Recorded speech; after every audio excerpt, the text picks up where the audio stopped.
നമ്മളിന്ന് കണ്ടു ഈ മഖാം ഉറൂസിന്റെ തുടക്കം കുറിച്ച് പതാക ഉയർത്തുന്നതിന് മുമ്പ് പെരട്ടൂർ ക്ഷേത്രത്തിലെ ആചാര്യന്മാരും അവിടുത്തെ ക്ഷേത്രത്തിന്റെ കൈകാര്യകർത്താക്കളും വന്ന് നമ്മുടെ മഖാം തുറന്നു തന്നു.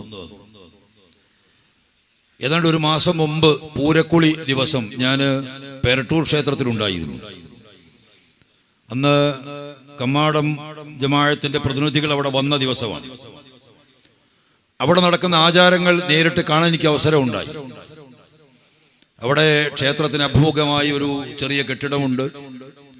ആ കെട്ടിടത്തിലൊരു പ്രതിഷ്ഠയുണ്ട്. അത് കമ്മാടത്തെ ശൈഖന്മാരുടെ പ്രതിഷ്ഠയാണ് എന്നാണ് അന്ന് ക്ഷേത്രത്തിന്റെ ഉത്തരവാദപ്പെട്ട ആളുകൾ പറഞ്ഞത്. അവിടെ എല്ലാ ദിവസവും ക്ഷേത്രത്തിന്റെ ആചാര്യന്മാർ അന്ത്യതിരിയൻ അവിടെ വിളക്ക് വെക്കുകയാണ്. അവിടെ തെയ്യം കെട്ടി വന്ന് വെളിച്ചപ്പാട് വന്ന് വെളിച്ചപ്പാടിനോടൊപ്പമുള്ള ഒരു ഉത്തരവാദപ്പെട്ടയാൾ, അവരുടെ സ്ഥാനം എന്താണ് എന്ന് എനിക്ക് അറിഞ്ഞുകൂടാ, എന്തെങ്കിലും ഒരു സ്ഥാനം ഉണ്ടാവും, തിരുവായുധക്കാരൻ. അദ്ദേഹം ഒരു വലിയ പൂവൻകോഴിയും വെത്തിലയിൽ 501 രൂപയും അല്ലേ 501 രൂപയും പള്ളിക്കമ്പറ്റിക്കാർക്ക് കൈമാറിയിട്ട് പറഞ്ഞൊരു വാക്ക്, കമ്മാടം ശൈഖന്മാരുടെ വിളക്കും ബാങ്കും മുടങ്ങരുതെന്നാണ്. നമ്മൾ ആലോചിക്കേണ്ടത്, എന്റേതല്ലാത്ത സമുദായത്തിന്റെ ആരാധനാലയങ്ങളും അവരുടെ വിശ്വാസങ്ങളും അവരുടെ ആചാരങ്ങളും തകർത്താൽ എനിക്കെന്തോ മെച്ചം കിട്ടുമെന്ന് ആരെങ്കിലുമൊക്കെ തെറ്റിദ്ധരിക്കപ്പെട്ടു പോയ ഒരു കാലത്ത്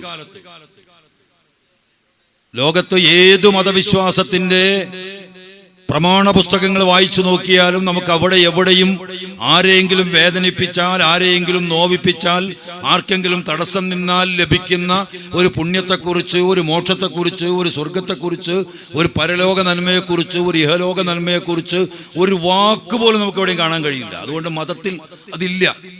പക്ഷെ അങ്ങനെ കരുതുന്ന ചിലരെങ്കിലും ഉള്ള ഒരു കാലത്താണ് ഒരു ക്ഷേത്രത്തിന്റെ ആചാര്യൻ വന്ന് പള്ളിയുടെ ഉത്തരവാദപ്പെട്ടവരോട് പറയുകയാണ്, ആ ശൈഖന്മാരുടെ വിളക്കും വാങ്കും മുടങ്ങരുത്.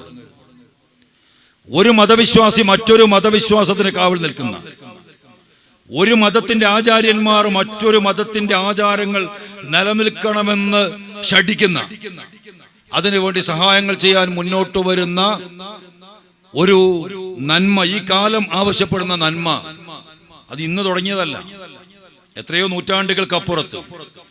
ഞാൻ ഈ ചരിത്രത്തിന്റെ വേരുകൾ ഇങ്ങനെ ചകഞ്ഞ് നോക്കുകയാണ്. എന്താണ് കമ്മാടവും പെരട്ടൂർ ക്ഷേത്രവും തമ്മിലുള്ള ബന്ധം എന്നതിനെ സംബന്ധിച്ച്. പെരട്ടൂർ പോയപ്പോ അവിടുത്തെ പഴയ തലമുറയിലുള്ള ആളുകൾ പറഞ്ഞു, അതിഞ്ഞാലിലെ ഉമർ സമർഗന്തി, അദ്ദേഹത്തോടൊപ്പം വന്നിട്ടുള്ള സഹയാത്രികരായിട്ടുള്ള ആളുകളിൽ ആരോ ആണ് ഇവിടെ വന്നിട്ടുള്ളത്. അതിഞ്ഞാലിലെ ഉമർ സമർഗന്തിയും ക്ഷേത്രപാലകനും തമ്മിലുള്ള, മടിയൻ കൂലോത്തിലെ ക്ഷേത്രപാലകനും തമ്മിലുള്ള ബന്ധം ഇവിടെയും കൂലോം എന്നാണ് അറിയപ്പെടുന്നത് അല്ലെ, പെരട്ടൂർ കൂലോം. ക്ഷേത്രപാലകന്റെ തന്നെ ഒരു പ്രതിഷ്ഠയാണ് എന്ന് തോന്നുന്നു എനിക്ക് കൂലോത്തുള്ളത് അല്ലെ, ക്ഷേത്രപാലക പ്രതിഷ്ഠ തന്നെയാണ്. അപ്പൊ ആ ക്ഷേത്രപാലകനോടൊപ്പം വന്നിട്ടുള്ള സുഹൃത്തായിട്ടുള്ള ഈ ഉമർ സമർഗന്തിയോടൊപ്പം ഒക്കെ ഉണ്ടായിട്ടുള്ള ആരോ ആണ് ഇവിടെ ഉള്ളത് എന്നാണ് വിശ്വാസപരമായി സങ്കല്പിക്കപ്പെടുന്നത്. അതിനപ്പുറത്ത് കമ്മാടം പള്ളിയും പെരട്ടൂർ ക്ഷേത്രത്തിന്റെയും കൈകാര്യകർത്താക്കളായി തലമുറകൾ കൈമാറി വന്നിട്ടുള്ളവർ തമ്മിൽ പൂർവകാലത്ത് എന്തോ കുടുംബ ബന്ധമുണ്ടോ എന്ന് പോലും സംശയിക്കത്തക്ക രൂപത്തിലുള്ള സാമ്യതകൾ നമുക്കേറെ കാണാൻ വേണ്ടി കഴിയും. അപ്പൊ വിശ്വാസം വ്യത്യസ്തമാകുമ്പോഴും തലമുറകൾ കൈമാറി വന്ന ആ സ്നേഹത്തിന്റെയും സൗഹൃദത്തിന്റെയും തനിയാവർത്തനങ്ങൾ ഈ മണ്ണിൽ നടക്കണം എന്ന് ആഗ്രഹിച്ചിട്ടുള്ള പൂർവഗാമികളുടെ സങ്കല്പത്തിനും കാഴ്ചപ്പാടിനും അനുസരിച്ചാണ് കാര്യങ്ങൾ മുന്നോട്ട് പോകുന്നത്.